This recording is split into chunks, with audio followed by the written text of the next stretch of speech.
The jersey bite. We have all seen Kobe Bryant do this. Bite his jersey in game tough situations. But why? Kobe says he does this because when he's dehydrated, he drinks his sweat so he can hydrate during this and not need a sub out. In this situation, you see that I am sweating like a mother. And so I bite my jersey and drink my sweat.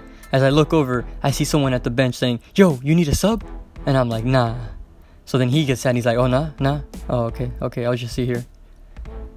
So now I am in the game, Kobe ready. I'm hydrated, I get the ball, I take off, and I score for the game-winning layup. The tennis ball heels. You want to get a regular tennis ball and cut it in half. Once you cut it in half, grab one of the sides and put them right on your heel. Tie your shoes and make sure it's really tight and secured.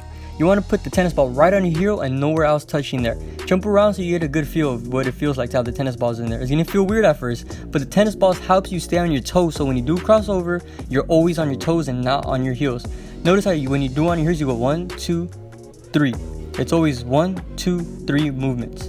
So when you're always moving 1, 2, 3, that's 3 steps that you're taking rather than 1, 1, 1, never touching your heels. So the tennis ball helps you from stepping on your heels. Notice right here how he goes on his toes and crosses over. The blindfolded sensei.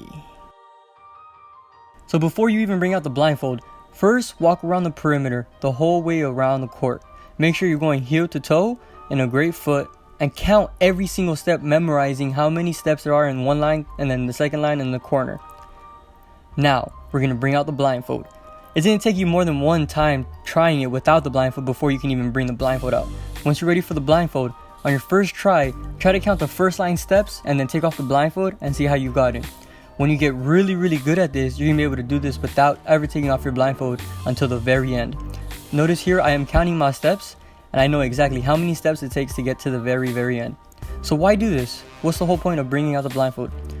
Notice here how I run and I don't ever touch out of bounds. I know the court exactly how it is, I know how many steps, and I know exactly where I'm at all times, never touching out of bounds, never having to look at it. The quarter palm.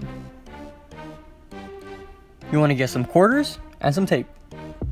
So get 6 quarters and stack them all together, and then you're going to tape them all together so they don't move around. You're going to tape the quarters into your palm in 3 different methods, 3 different ways, so you have a tight security and it does not fall out.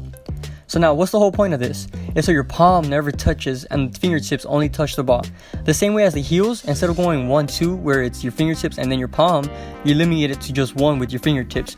So that way you have faster movements and less steps. So it's just 1, 1, 1, 1, 1, 1, 1, 1 like that, just using your fingertips at all times. So besides dribbling, you can also use this for shooting. The last thing when you shoot that's touching the ball should be your fingertips. So it will release the palm and make sure you're using your fingertips at all times. Shadow ball. Shadow ball is pretty much basketball without a basketball. It'll help you become imaginary and think of game situations and moments you've been in and just do it without a ball. It'll help you visualize shooting the ball, imagine it going in every single time and how you release your form. It helps you understand every single footwork movement and anything you need to focus on without a basketball, so you understand how your body works and how your body moves at all times. Sometimes you're at the park or at the mall, anywhere without a basketball, and you just want to move around and practice without it.